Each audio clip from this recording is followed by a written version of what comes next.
2019च्या विधानसभा निवडणुकीत महाराष्ट्राच्या जनतेनं महायुतीला क्लिअर मॅन्डेट दिलेलं असूनही उद्धव ठाकरेंनी सत्तेच्या हव्यासापोटी दगा केला।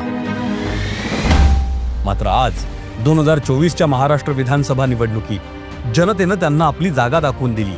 पण कुणालाच माहित नाही की राज्याचे मुख्यमंत्री, विरोधी पक्षनेता आणि उपमुख्यमंत्री पद भूषवलेल्या देवेंद्र फडणवीसांकडे साधे मुंबईत स्वतःच्या मालकीचं घर नाही।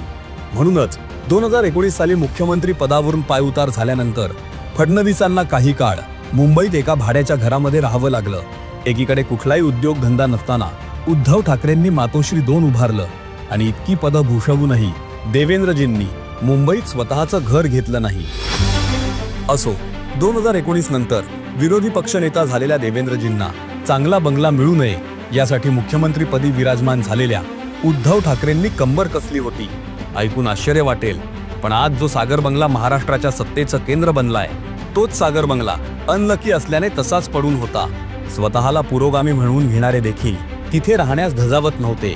म्हणूनच उद्धव ठाकरेंनी मुद्दामूनच तोच बंगला देवेंद्रजींना अलॉट केला।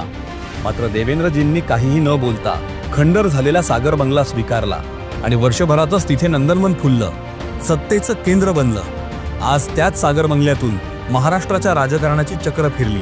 महायुती 200 पार झाली, भाजप जादुई आकड्याच्या जवळ गेला। ही किमया सागर बंगल्यातील देवेंद्र द बॉसने करून दाखवली। म्हणूनच देवेंद्रजी ज्याला स्पर्श करतात त्याचं सोनं होतं हे उगीच बोललं जात नाही।